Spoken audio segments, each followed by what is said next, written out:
Elle m'a licencié dès son premier jour en tant que PDG. Mais, quand sa secrétaire s'est présentée à ma porte le lendemain matin, en me suppliant de revenir, toute l'entreprise a découvert pourquoi le licenciement du vice-président senior, fort de ses 19 ans d'expérience, allait leur coûter 85 millions de dollars. La carte de félicitations, que je tenais à la main, me semblait d'un poids mort, alors que les mots me frappaient de plein fouet. C'est fini pour vous ici, Reynolds. Videz les lieux. Son premier jour en tant que PDG, et mon dernier jour. En tant que quoi que ce soit, chez Hawthorne Industries. Le hall résonnait du silence de 100 témoins, qui prétendaient ne pas voir leur vice-président senior. Des opérations, se faire jeter comme un vieux journal. Je m'appelle Christopher Reynolds, et j'ai 48 ans. Pendant 19 ans, j'ai franchi ces portes, en pensant que j'avais mérité ma place. Je me trompais sur beaucoup de choses, ce mardi matin-là, mais j'avais raison sur un point. Alexandra Cross venait de commettre la plus grande erreur de sa carrière professionnelle. Laissez-moi revenir en arrière. J'étais chez Hawthorne depuis l'âge de 29 ans. Fraîchement diplômé de mon programme de génie mécanique, et impatient de prouver qu'un gamin des quartiers sud pouvait réussir dans le district industriel de Chicago. J'ai commencé dans les ateliers de fabrication, j'ai gravi les échelons en passant par la gestion des usines, puis des opérations, pour enfin de devenir vice-président senior.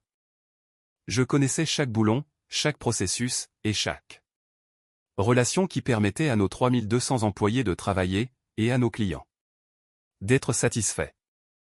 Hawthorne Industries fabrique des équipements d'automatisation, pour les usines automobiles.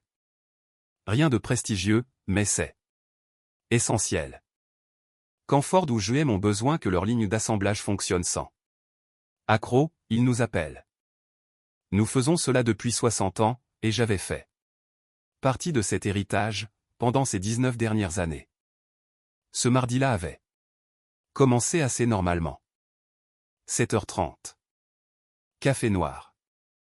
Le même itinéraire à travers le quartier industriel, que j'empruntais depuis 2 décennies. Je me suis même arrêté pour acheter des fleurs, chez le fleuriste du coin. Des roses blanches. Pour le premier jour de la nouvelle PDG. Cela semblait être la bonne chose à faire. Alexandra Cross avait été embauchée pour moderniser Hawthorne. C'est du moins ce que disait le conseil d'administration. Wall Street l'adorait. Elle avait optimisé 2 entreprises au cours des 5 dernières années, ce qui signifiait, en réalité, qu'elle avait licencié la moitié du personnel, et vendu les divisions rentables. Le cours des actions grimpait, les fonds de pension disparaissaient, et Alexandra obtenait des postes encore plus importants. J'aurais dû le voir venir. L'ascenseur menant à l'étage de la direction semblait différent, ce matin-là. Lorsque les portes se sont ouvertes, tout avait changé. Fini les chaleureux panneaux de chaîne, et les photos de fabrication. Tout était désormais blanc et chromé, comme dans un hôpital. Alexandra se tenait au centre de tout cela, incarnant un modèle de précision chirurgicale, dans un costume de créateur qui coûtait plus cher que la voiture de la plupart des gens.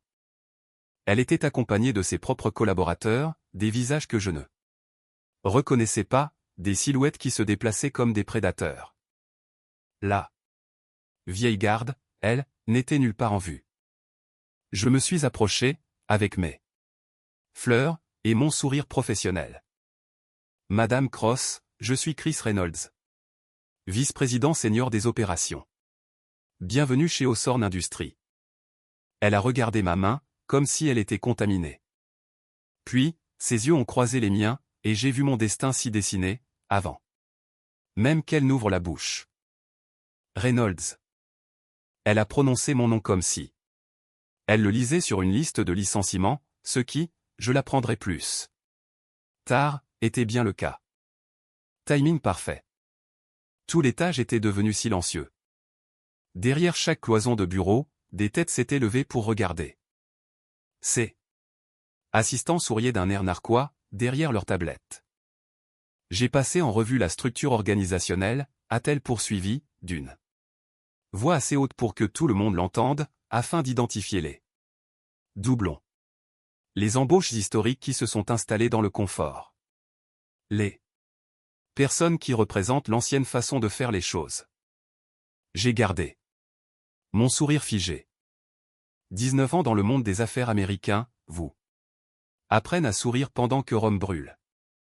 Je serais ravi de discuter de nos opérations actuelles avec vous. Nous avons plusieurs projets critiques en cours, ainsi que le contrat Blackstone. Ce ne sera pas nécessaire. Elle m'a coupé la parole, avec la cruauté désinvolte de quelqu'un qui écrase une mouche. Vos services ne sont plus requis. La sécurité va vous escorter vers la sortie. Les mots sont tombés comme le marteau d'un juge. Quelqu'un a retenu son souffle. Je pense que c'était Amanda Wilson, de l'ingénierie, que je parrainais depuis 3 ans. Les fleurs ont soudainement semblé ridicules, entre mes mains. Je vois, ai-je dit. Car, qui avait-il d'autre à dire? J'avais vu trop de gens supplier, dans des salles de conférence, pour m'abaisser à cela. Puis-je demander pourquoi? Non. Elle s'était déjà détournée, me congédiant d'un geste dédaigneux, avant même que la sécurité n'arrive. C'est une nouvelle ère pour Hawthorne. Industrie. Nous avons besoin de perspectives fraîches, pas de reliques du passé. Des reliques. 19 ans de semaine de 60 heures, de dîners de famille manqués, et de vacances annulées, pour maintenir les lignes de production en activité. J'étais une relique. Les 2 agents de sécurité qui se sont approchés, avaient l'air désolés. Daniel Foster et Anthony Rodriguez, des gars avec qui j'avais partagé un café 100 fois. Ils savaient que je m'étais battu pour qu'ils soient tous les 2 promus, à des postes de superviseur. Monsieur, a marmonné Daniel, nous devons vous escorter pour que vous récupériez vos affaires. Ce ne sera pas nécessaire, ai-je répondu, je garde mes effets personnels dans mon camion. Ce n'était pas vrai. La vieille règle à calcul de mon père se trouvait dans le tiroir de mon bureau, aux côtés des photos de mes fils, Andrew et Timothy, lors de leur remise de diplôme de fin d'études secondaires. Mais je ne voulais pas donner à Alexandra la satisfaction de m'imposer la marche de la honte. J'ai baissé les yeux vers les fleurs, toujours serrées dans mes mains. Des roses blanches, pour les nouveaux départs. Avec une précision délibérée, je me suis dirigé vers la poubelle la plus proche, et je les ai jetées à l'intérieur. Le bruit qu'elles ont fait en touchant le fond, fut le seul adieu que j'ai proposé. Jessica Martinez, la secrétaire qu'Alexandra avait recrutée à l'extérieur, m'observait depuis son nouveau bureau. Ses doigts serraient son téléphone, comme si elle voulait dire quelque chose, mais les mots sont morts dans l'atmosphère arctique qu'Alexandra avait créée. La descente en ascenseur fut la plus longue de ma vie. 15 étages de ma carrière, qui s'évanouissait à chaque niveau franchi. Daniel s'agitait, mal à l'aise, à mes côtés. Ce n'est pas juste, monsieur Reynolds. Tout le monde sait ce que vous avez fait pour cet endroit. C'est le monde des affaires, Daniel. Ai-je dit, en regardant les chiffres défiler. Rien de personnel. Mais nous savions tous les deux que c'était un mensonge. Le hall d'entrée était un océan de visages choqués, lorsque nous sommes sortis. Les nouvelles allaient vite. Kevin Parker, des services généraux, avait l'air de quelqu'un qui venait de perdre un proche. Amanda, de l'ingénierie, avait les larmes aux yeux. Votre badge, s'il vous plaît, monsieur, a dit calmement Anthony, alors que nous atteignions les portes tambours. Je l'ai détaché de ma veste, j'ai passé mon pouce sur la photo une dernière fois à un Chris plus jeune, plein d'ambition et d'espoir, puis je le lui ai tendu. Prenez soin de vous les uns des autres, leur ai-je dit. Ils ont hoché la tête, la gorge serrée par des mots qu'ils ne pouvaient prononcer. Puis, j'ai poussé ces portes tambours pour la dernière fois, sortant dans la matinée. Fraîche de Chicago, qui se moquait bien de ma tragédie. La ville s'animait. Autour de moi, alors que je restais debout sur le trottoir, soudain privé de repères. 19 ans d'objectifs professionnels s'étaient évaporés, en l'espace de 5 minutes de théâtre d'entreprise. Mais alors que je forçais enfin mes pas vers le parking, pour rejoindre mon F-150, quelque chose a changé. Ce n'était pas de la tristesse, ni même de la colère, mais une fureur froide, celle qui permet de réfléchir avec lucidité. Ma main s'est glissée dans la poche de ma veste, y trouvant le carnet de cuir que je transportais toujours. Le temps d'atteindre mon camion, j'étais déjà en train de prendre des notes, car Alexandra Cross avait commis une erreur critique. Elle avait supposé que je n'étais qu'un cadre moyen de plus, une pièce interchangeable de sa machine. Elle ne s'était jamais donné la peine de demander quel projet je gérais, quelle relation j'avais construite, ou quel contrat portait ma signature. Elle ne savait rien de Blackstone Manufacturing, et ce serait sa perte. Le cuir de mon volant était devenu lisse, usé par d'innombrables retours tardifs à la maison. Maintenant, assis dans le parking de Hawthorne à 11h45, ce mardi, ces zones d'usure me semblaient être la preuve que j'avais bel et bien existé ici. J'ai ouvert mon carnet, et j'ai commencé à écrire. 19 ans de travail qui s'apprêtait à se retourner contre elle. Ce chiffre tournait en boucle dans mon esprit. 19 ans s'étaient écoulés depuis que j'avais franchi les portes de Hawthorne, en tant qu'ingénieur junior, avec un diplôme de génie mécanique, et une ambition qui aurait pu dévorer le monde. J'avais 29 ans, je conduisais la vieille Buick de mon père, et je portais des chemises de travailleurs, déterminé à prouver qu'un gars des quartiers sud pouvait nager avec les requins de la finance. J'ai commencé à répertorier tout ce qu'Alexandra Cross avait si négligemment qualifié d'héritage obsolète. L'expansion à Shanghai, en 2019. J'avais passé 4 mois en Chine, apprenant suffisamment de mandarin pour témoigner mon respect, et bâtissant des relations avec des fabricants, qui ne faisaient pas confiance aux entreprises américaines. Alors que d'autres cabinets échouaient à naviguer dans le labyrinthe réglementaire, j'avais sécurisé des partenariats, qui ouvraient un marché de 200 millions de dollars. Mon mariage avec Sarah avait pris fin durant ce voyage. Tu aimes cette entreprise plus que ta propre famille, m'avait-elle dit, lors d'un appel vidéo grésillant. Elle n'avait pas tort. Puis, il y avait eu le désastre du projet Phoenix, en 2021. Notre développeur de logiciel principal avait disparu avec un code critique. 2 semaines avant le lancement, en plein milieu du chaos de la chaîne d'approvisionnement. J'avais réuni une équipe à distance répartie sur 12 fuseaux horaires, codés à leur côté bien que je n'ai pas touché à la programmation depuis l'université, et nous avions livré à temps. Le client n'a jamais su à quel point nous étions passés près de la catastrophe. Les pages de mon carnet se remplissaient de noms, de chiffres, et de victoires. Arrachés in extremis à l'échec. La fois où j'avais surpris notre fournisseur en train de gonfler ses factures de 30%, économisant ainsi 12 millions de dollars par an à l'entreprise.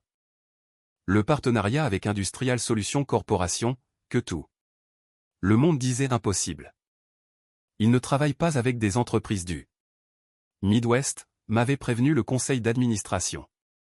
Pourtant, j'avais pris l'avion pour leur siège à 8 reprises, partageant des bières avec leurs ingénieurs, jusqu'à ce que les affaires deviennent une histoire de relations personnelles. Ce partenariat avait généré plus de 250 millions de dollars de revenus.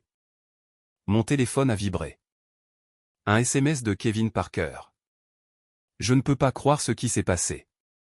Nous sommes tous sous le choc. Dis-moi. Si tu as besoin de quoi que ce soit. Puis un autre d'Amanda. C'est de la folie. C'est toi qui as construit la division des opérations. À midi, j'avais reçu 53 messages de collègues, de clients, et même de concurrents qui, d'une manière ou d'une autre, étaient déjà au courant. Le monde industriel était bien Plus petit que la plupart des gens ne le pensaient. Mais je n'ai répondu à aucun. 2. À la place, j'ai écrit sur les sacrifices qui avaient forgé ma réputation. Les vacances familiales écourtées, lorsque les lignes de production tombaient en panne. La médiation de divorce que j'avais reportée, lorsque le groupe Morrison avait tenté de débaucher notre plus gros client. Les matins où j'arrivais avant l'équipe de nettoyage, et les nuits où je repartais bien après elle. Mon stylo s'est arrêté sur une note particulière. Décembre 2022, la crise Turner. Midwest. Regional Automotive avait surpris son PDG en train de détourner des fonds, le cours des actions était en chute libre, et tous les fournisseurs fuyaient. Mais moi, j'étais resté. J'avais pris un vol pour Détroit, je m'étais assis avec leur conseil d'administration d'urgence, et j'avais engagé le soutien de Hawthorne, alors que tous les autres partenaires exigeaient un paiement immédiat. Les partenaires ne s'abandonnent pas dans la tempête, leur avais-je dit. 8 mois latés, une fois leur situation stabilisée, ils avaient récompensé cette loyauté par un contrat d'exclusivité, d'une valeur supérieure à l'ensemble de leurs affaires précédentes. Harold Turner m'avait serré dans ses bras dans son bureau, les larmes aux yeux. Tu nous as sauvés, Chris, et pas seulement l'entreprise, mais aussi les 2800 familles qui dépendent de nous. Mon téléphone a sonné, affichant un numéro inconnu. J'ai failli ne pas répondre, mais quelque chose m'a poussé à glisser le doigt pour accepter l'appel. Chris. La voix était familière, mais tendue. C'est Patricia Walsh, de Blackstone Manufacturing. Je viens d'apprendre la nouvelle. S'il te plaît, dis-moi que ce n'est pas vrai. Mon estomac s'est noué. Patricia gérait notre contrat avec eux. Un accord magnifique, d'une valeur de 85 millions de dollars sur 5 ans. Nous l'avions signé il y avait tout juste 3 semaines, après 18 mois de négociations. J'avais été le maître d'œuvre de toute cette affaire. C'est vrai, ai-je dit calmement. Depuis 1 heure, je ne fais plus partie de Hawthorne. Le silence a duré si longtemps que j'ai cru que la communication avait coupé. Puis, Chris, tu comprends ce que cela signifie, n'est-ce pas? Tu as lu ton propre contrat. Si je l'avais lu, je l'avais rédigé. Chaque clause, chaque virgule, chaque garde-fou soigneusement élaboré, y compris la section 23B, la clause d'homme-clé, sur laquelle j'avais insisté malgré les réticences de notre équipe juridique. Je comprends, ai-je répondu prudemment. Alors tu sais que je dois passer quelques appels. Cela va poser un problème extrêmement grave. Après qu'elle eut raccroché, je suis resté assis dans le calme de mon camion. Mon carnet était ouvert sur mes genoux. 19 ans de travail venaient de se transformer en une arme, car je savais quelque chose qu'Alexandra Cross ignorait. Elle pensait avoir licencié un cadre intermédiaire, une relique, un poste inutile. En réalité, elle venait d'allumer la mèche d'une bombe, dont elle n'avait jamais pris la peine de lire le fonctionnement. La clause d'homme-clé était d'une simplicité désarmante, si, pour quelque raison que ce soit, je cessais d'être employé par Hawthorne Industries au cours de la première année du contrat. Blackstone Manufacturing avait le droit de le résilier immédiatement, avec remboursement intégral de tous les acomptes versés. Plus important encore, il conserverait les droits sur toute propriété intellectuelle développée pendant la phase de négociation, y compris mon système d'automatisation propriétaire, que Hawthorne prévoyait de déployer sur tous ses comptes principaux. J'ai conduit jusqu'à ma maison d'Oak Park, un modeste pavillon de 3 chambres que Sarah m'avait laissé garder après le divorce. Elle gagnait bien sa vie en tant qu'avocate d'affaires en centre-ville, et nos fils étaient tous deux inscrits à Northwestern grâce à des bourses d'études, que je les avais aidés à obtenir en les encourageant dans les matières scientifiques. Vers 16h30, assis à la table de ma cuisine avec une bière et mon ordinateur portable, j'avais noirci 25 pages de détails, de connexions, et de Relation qu'aucune base de données d'entreprise ne pourrait jamais répertorier. Des numéros de téléphone portable personnels obtenus grâce à des années de confiance, la compréhension des préoccupations implicites de chaque client, leur politique interne, et l'identité de leur véritable décideur. Alexandra Cross pensait que les affaires se résumaient à des tableurs Excel et à des concepts de rupture. Elle allait apprendre que, dans l'économie des relations humaines, on ne peut pas simplement effacer le passé. Mon ordinateur a émis un signal sonore. Un email de Harold Turner, de Midwest Régional.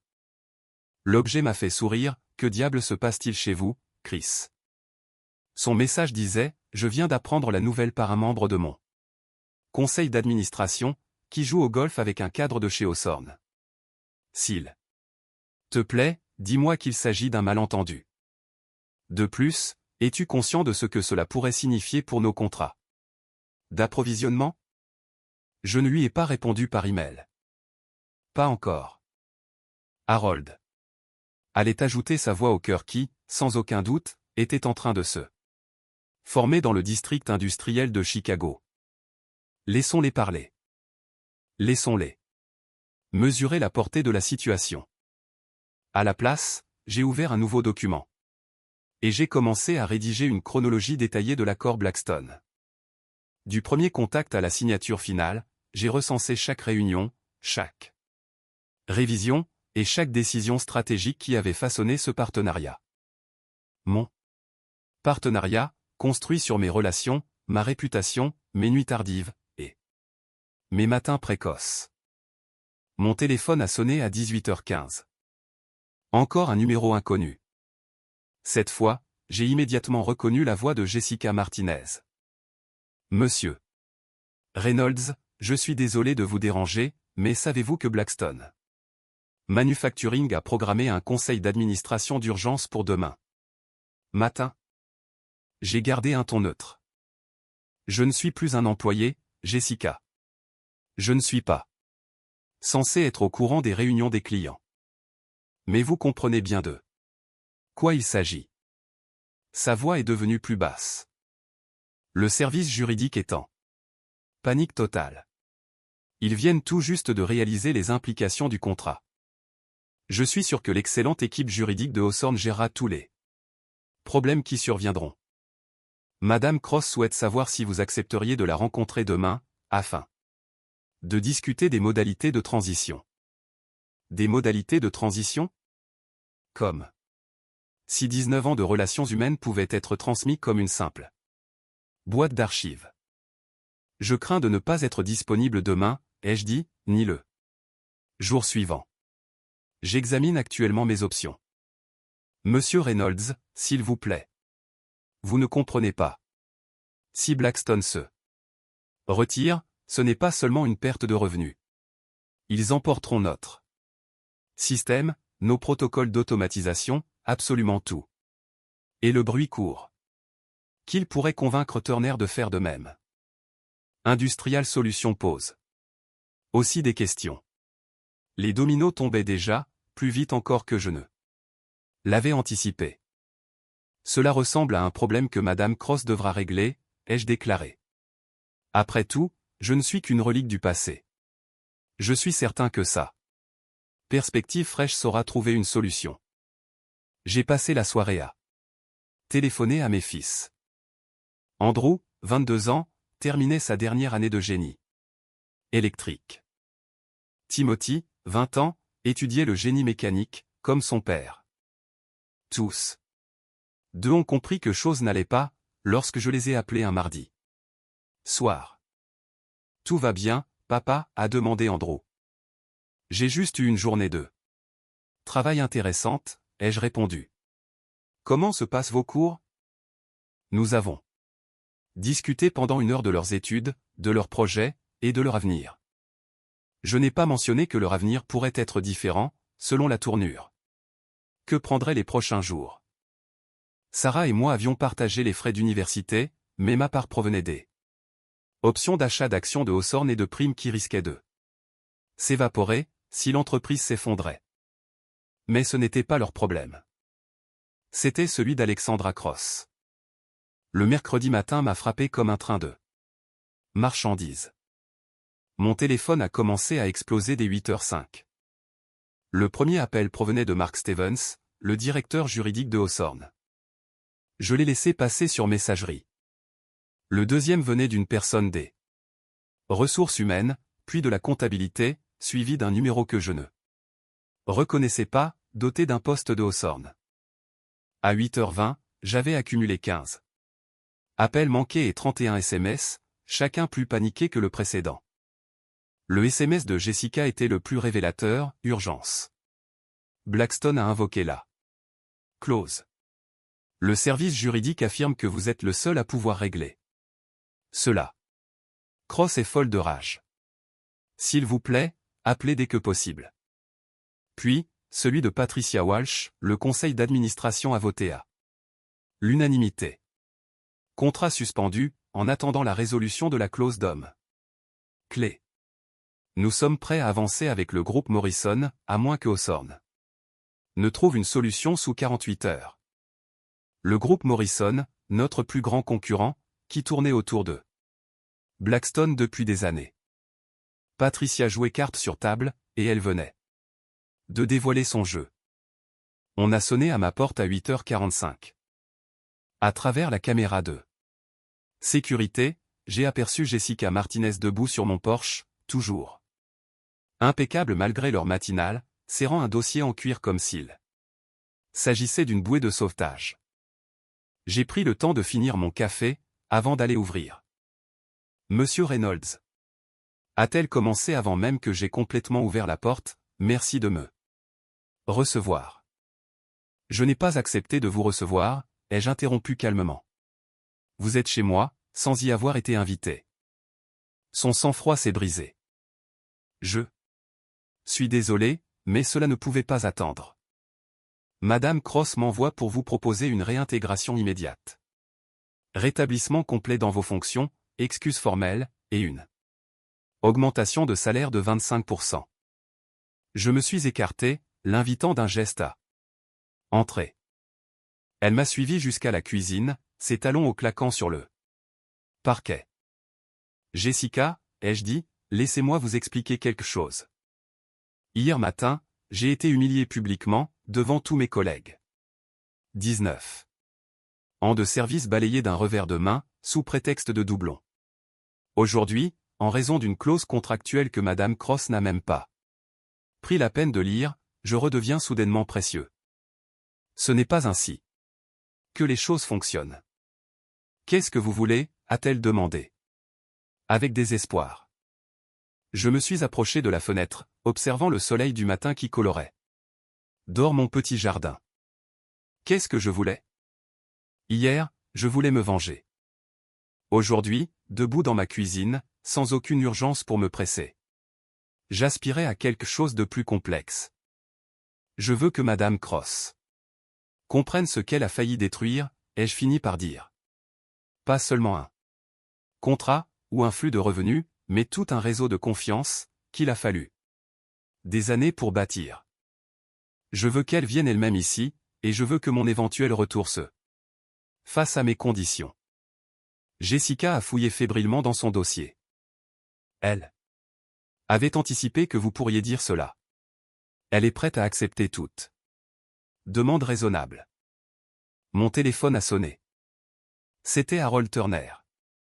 J'ai répondu en activant le haut-parleur, afin que Jessica puisse entendre. Chris, Dieu merci. Je viens d'avoir Patricia Walsh au téléphone. Elle m'a raconté ce qui s'est passé. Blackstone invoque sa clause d'homme clé, et elle a suggéré que nous devrions peut-être revoir nos propres contrats. Le visage de Jessica est devenu blême. Et qu'en penses-tu, Harold? Ce que j'en pense? Toute entreprise assez stupide pour licencier Chris Reynolds ne mérite pas que je fasse affaire avec elle.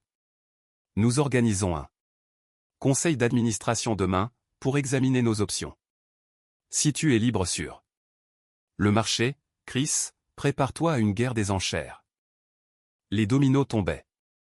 Exactement comme je l'avais prévu. Après que j'eus raccroché, Jessica s'est effondrée sur l'une des chaises de ma cuisine. Turner aussi. Les relations humaines sont essentielles, ai-je dit simplement. Votre patronne pensait éliminer le bois mort. Elle n'a jamais pris la peine de vérifier ce qui soutenait le toit. D'une main tremblante, elle a poussé des documents vers moi. S'il vous plaît, jetez au moins un coup d'œil à l'offre. J'ai jeté un coup d'œil au papier. Tout ce que j'aurais pu exiger si trouvait, et même des avantages auxquels je n'avais pas pensé. Vice-président. Exécutif des opérations, rattaché directement au conseil d'administration. Droit de veto sur les licenciements. Un siège au conseil d'administration lui-même. Dites à Madame Cross que je la rencontrerai, ai-je finalement déclaré. Demain matin, à 10 heures. Pas chez Hawthorne. Sur un terrain neutre, au Union League Club, en centre-ville. Et elle vient seule. Jessica a rassemblé ses documents en toute hâte. Merci. Merci. Alors que je la raccompagnais à la porte, elle s'est arrêtée. Monsieur Reynolds, hier. Lorsqu'elle vous a licencié, je voulais dire quelque chose. Nous le voulions. Tous, mais nous avions peur. Je sais, ai-je répondu doucement. C'est la culture qu'elle souhaitait instaurer, la peur plutôt que la loyauté. Eh bien, elle s'apprête à apprendre ce qui se passe quand on perturbe les mauvaises choses. Le jeudi matin au Union League Club fut une véritable leçon de retour de bâton d'entreprise. Je suis arrivé à 9h55, vêtu de mon meilleur costume, armé uniquement de ma confiance et de mes arguments de poids. Alexandra Crosset. Arrivée à 10h08, et je voyais bien que ce retard la rongeait de l'intérieur. Elle a tenté de faire une entrée remarquée, mais je n'ai pas levé les yeux de mon téléphone, où j'étais en train de répondre au PDG du groupe Morrison. Concernant une opportunité potentielle. Monsieur Reynolds, a-t-elle fini par dire, en tirant la chaise en face de moi. J'ai terminé de taper mon texte, j'ai cliqué sur envoyer, puis j'ai levé les yeux, avec un sourire courtois. Madame Cross, merci d'être venue. Elle semblait différente de mardi. Ses traits acérés étaient toujours là, mais le stress avait dessiné des cernes marquées autour de ses yeux. Allons droit au but. L'entreprise a besoin que vous reveniez. Je suis prête à vous offrir tout ce qu'il faudra. Non, ai-je interrompu doucement. Ce n'est pas ainsi que cela fonctionne. Ce n'est plus à vous de fixer les conditions. Sa mâchoire s'est crispée. Ce licenciement était peut-être prématuré. Prématuré? Vous avez détruit 19 ans de travail en 5 minutes pour asseoir votre autorité. Quel est le bilan de cette opération, aujourd'hui? Qu'est-ce que vous voulez, a-t-elle fini par demander. J'ai sorti mon carnet. Celui-là même dans lequel j'avais écrit après qu'elle m'avait licencié. Laissez-moi vous dire ce qui s'est passé depuis mardi matin. Blackstone a invoqué sa clause d'homme-clé. Turner Industries reconsidère son partenariat. Industrial Solutions réexamine tous ses contrats. 3 autres comptes majeurs ont demandé des éclaircissements concernant la stabilité de nos relations. Son visage pâlissait à l'énoncé de chaque nom. Le groupe Morrison a déjà approché 2 de nos clients, ai-je poursuivi. Tous. Nos concurrents sentent le sang, et pourquoi s'en priverait-il? La nouvelle PDG vient de prouver qu'elle ne comprenait pas son propre secteur d'activité. Mon téléphone a vibré. Patricia Walsh. Timing impeccable, présentation 2. Morrison aujourd'hui à 14h. Le conseil d'administration exige une résolution avant 7h. J'ai tourné l'écran vers elle. 4h, Madame Cross. Dans 4 heures, Blackstone écoutera la proposition de Morrison. Une fois que cela se produira, la tendance s'inversera. D'autres clients suivront. Ce sera le début de l'exode. C'est de l'extorsion, a-t-elle murmuré. Non, ai-je rétorqué, ce sont les conséquences. Vous vouliez jouer au dictateur. d'entreprise, sans même comprendre les règles du jeu. Eh bien, félicitations. Vous avez si bien balayé le plateau, que toutes vos pièces sont passées à votre adversaire. Elle m'a fixé pendant un long moment, et j'ai vu qu'elle recalculait tout, ses certitudes sur le pouvoir, sur la valeur, et sur ce qui faisait la force d'une entreprise. Si j'accepte vos conditions, a-t-elle dit lentement, pouvez-vous garantir que les contrats resteront en place? Je peux garantir que je passerai les appels nécessaires. Quant à savoir s'ils m'écouteront, cela dépendra de notre capacité mutuelle à les convaincre du nouvel engagement de Hawthorne en faveur de la stabilité. La brutalité de cette vérité flottait entre nous. Elle avait pensé que la journée de mardi consistait à asseoir sa domination. À présent, elle comprenait que ce n'était que le début d'une leçon sur ce à quoi ressemblait le véritable pouvoir. Je dois passer quelques appels, a-t-elle fini par dire. Le conseil d'administration voudra en délibérer. Vous avez 3 heures, lui ai-je rappelé. À 11h45, j'avais ma réponse. Réintégration totale en tant que vice-président exécutif des opérations, rattaché directement au conseil d'administration.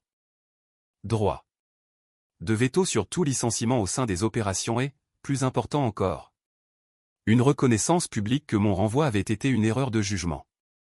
Mais la véritable victoire est survenue 2 semaines plus tard.